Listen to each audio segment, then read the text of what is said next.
बोलिए सद्गुरु कबीर साहिब की जय। भगवान श्री कृष्ण की जय। कृष्ण जन्म अष्टमी क्यों मनाई जाती है और कब से मना रहे हैं?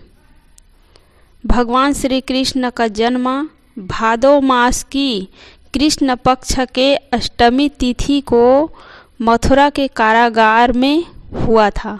भगवान कृष्ण मथुरा के राजा कंस की चचेरी बहन देवकी की 8वीं संतान थे। भगवान कृष्ण के जन्म के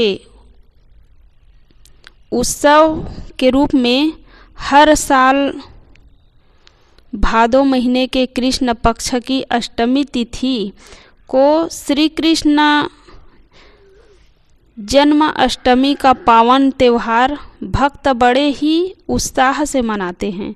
सिर्फ भारत के लोग ही नहीं बल्कि विदेशों में भी जन्माष्टमी का त्यौहार बड़े ही धूमधाम से मनाया जाता है। मथुरा के राजा कंस के अत्याचारों से मथुरावासी बहुत दुखी हो गए थे। कंस के अत्याचारों का कहर सिर्फ मथुरा की जनता ही नहीं बल्कि उसके परिवार वाले भी भुगत रहे थे।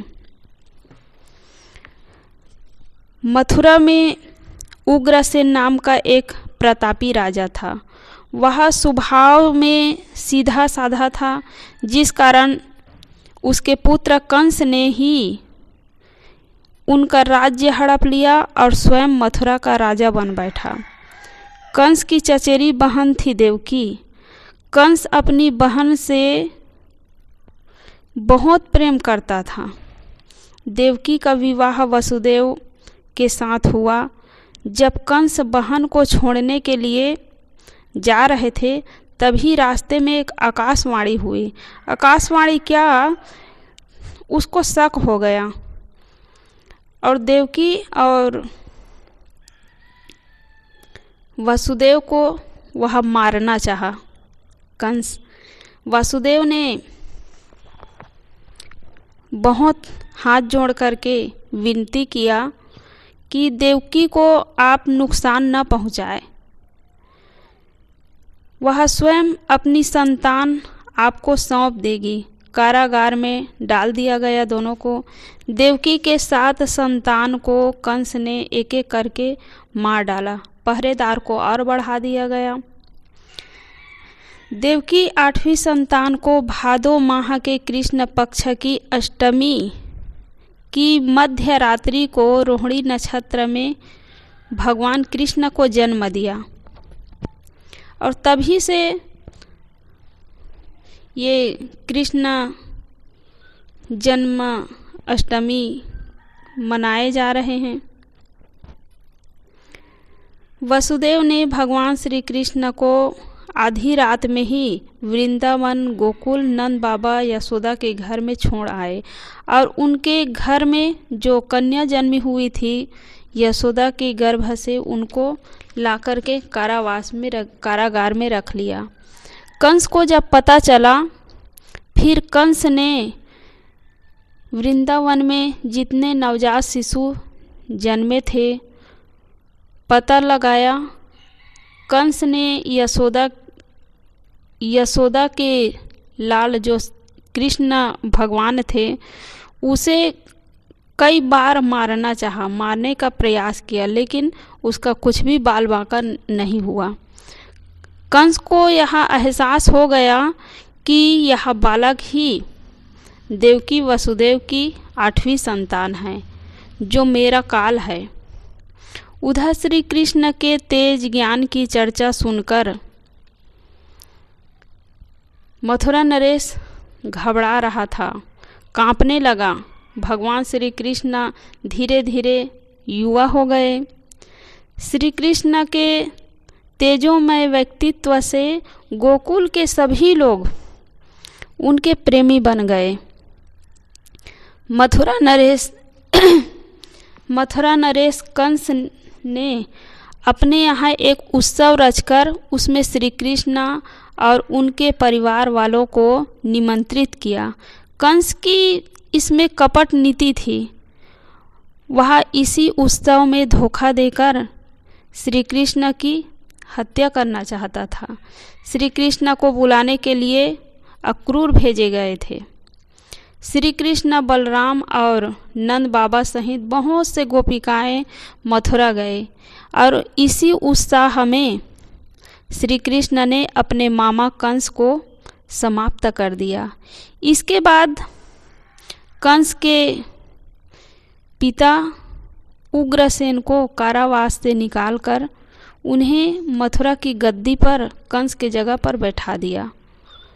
कंस समाप्त होने से यादव कुल ने शांति की सांस ली, परंतु इसके बाद भी वैर विरोध समाप्त नहीं हुआ, आगे बढ़ता ही गया।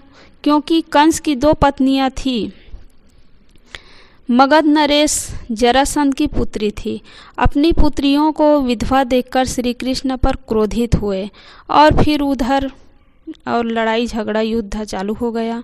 इस प्रकार भगवान श्री कृष्ण के जीवन में प्रतिकूलता जीवन भर आती रही, लेकिन आप देखे ही हैं कि भगवान श्री कृष्ण हमेशा मुस्कुराते रहे। तो हमें उनके आदर्शों को अपनाना चाहिए। श्री कृष्ण एक स्वतंत्र चिंतक एवं क्रांतिकारी पुरुष थे। वे केवल आर्य नामधारियों को ही मनुष्य नहीं मानते थे, किंतु जंगली आदिवासियों को भी मानते थे और उन्हें भी उतने ही श्रेय देते थे। और इतना ही नहीं, वे पशुओं पर भी दया करते थे। देवताओं तथा ईश्वर के नाम पर निरीह पशुओं को काटना मारना इस निर्दयता के घोर विरोधी थे। यह प्रेरणा उनके सद्गुरु घोर आंगिरस से मिली थी। श्री कृष्ण के 3 गुरु थे।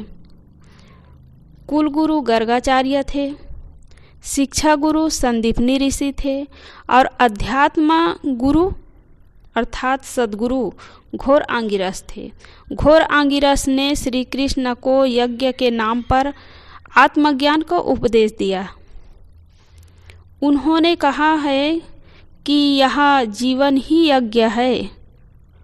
घोर आंगिरस ने जीवन को ही यज्ञ बताकर श्री कृष्ण को बाहरी यज्ञ से मानो विरत कर दिया। उन्होंने श्री कृष्ण से कहा कि जो व्यक्ति तप, दान, सरलता, अहिंसा, सत्य वचन में जीवन व्यतीत करता है, मानो उसका जीवन ही दक्षिणा का जीवन है।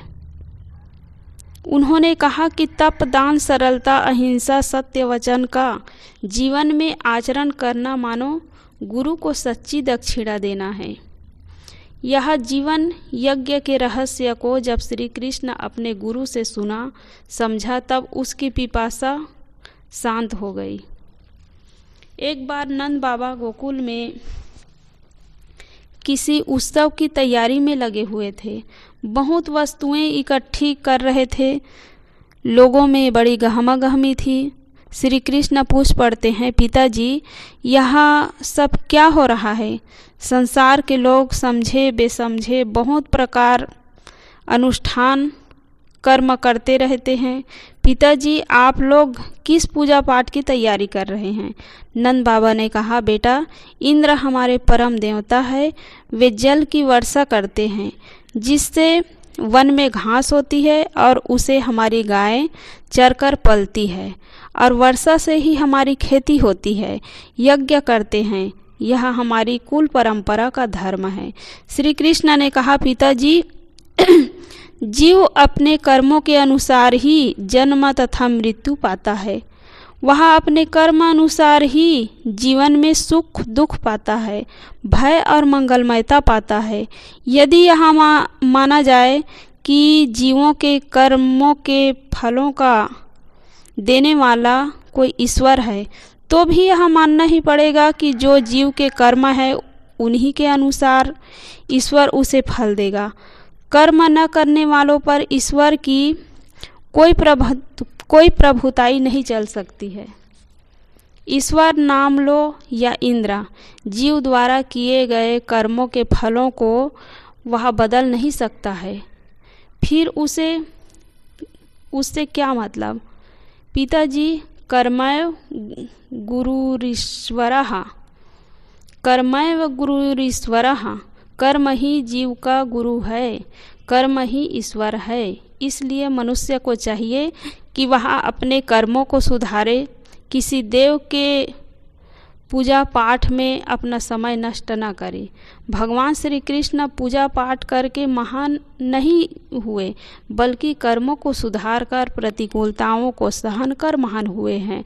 और महान हुए तभी लोग हर वर्ष उनके जन्मदिन पर त्यौहार मनाते हैं।